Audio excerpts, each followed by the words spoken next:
Seorang bocah perempuan berusia 13 tahun warga Jalan Samatang Borang, Kecamatan Sako, Palembang menjadi korban pencabulan. Kejadian ini terjadi di Jalan Ki Gede Ing Suro, Kelurahan 28 Ilir, Kecamatan Ilir Barat, Palembang, Senin 3 Mei sekitar pukul 12.00 waktu Indonesia Barat.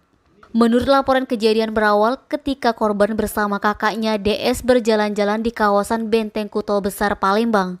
Kemudian bertemu dan berkenalan dengan terlapor. Setelah itu korban dan kakaknya langsung diajak main ke rumah terlapor dan korban bersama kakaknya langsung ikut. Lalu sesampainya di rumah, terlapor langsung menarik korban dan melakukan persetubuhan di hadapan kakaknya. Atas kejadian tersebut, korban bersama kakak kandungnya langsung membuat laporan di SPKT Polrestabes Palembang. Kasat Reskrim Polrestabes Palembang Kompol Triwahyudi mengatakan, laporan korban sudah diterima anggota piket SPKT Polrestabes Palembang. Selanjutnya laporan korban akan ditindaklanjuti oleh unit PPA Satreskrim Polrestabes Palembang. Denny, Sumeko TV melaporkan.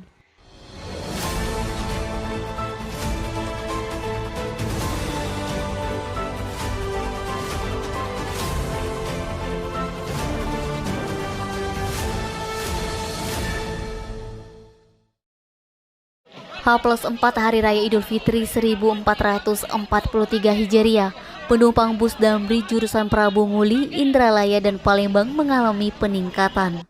Bus Damri ini khusus melayani pemudik tujuan Prabu Muli, Indralaya dan sebaliknya.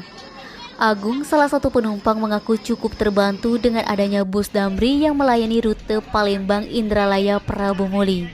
Setiap mudik ke kampung tidak perlu repot cari mobil atau transportasi lainnya. Harga tiket juga cukup murah dibanding travel dan mobil-mobil lainnya. Wahyu juga mengaku terbantu dengan adanya bus Damri. Sengaja menggunakan moda transportasi bus Damri ini karena tidak perlu jauh-jauh memesan tiket. Denny, Sumeko TV melaporkan.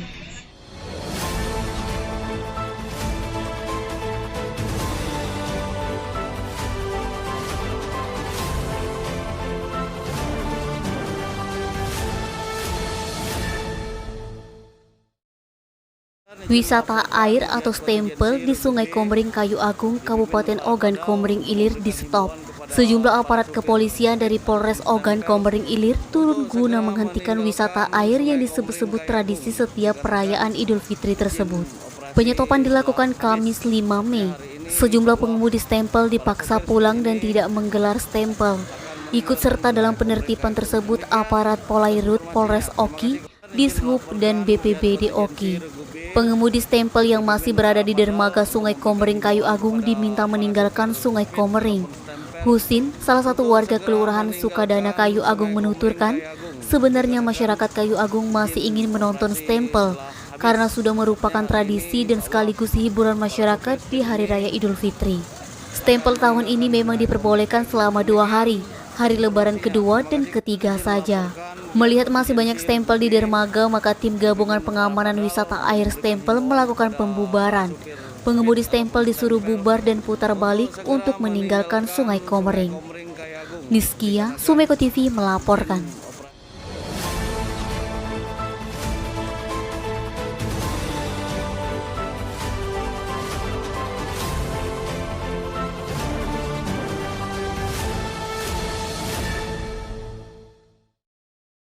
Masih dalam suasana Lebaran, sejumlah pedagang di pasar tradisional Kota Palembang sudah kembali berjualan seperti biasa.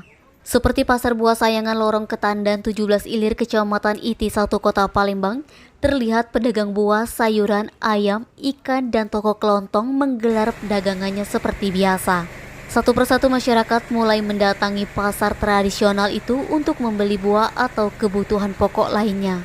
Salah seorang pedagang ikan giling di Pasar Buah Sayangan, Yeyen, mengatakan baru mulai berjualan pada Kamis 5 Mei. Harga ikan giling yang dijual masih tinggi.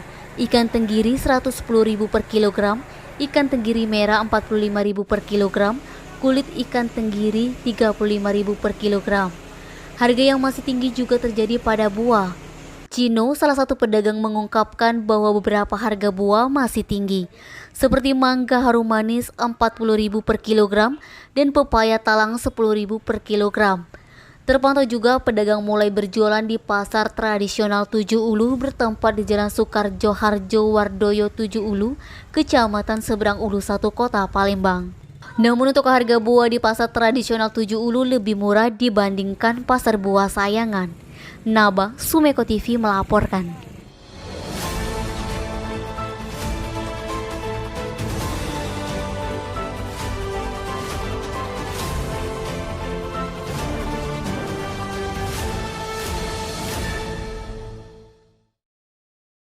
Memberikan kemudahan dan kenyamanan bagi pengguna tol, HK Tol Palindra menyediakan kantin kejujuran di rest area gerbang tol Indralaya.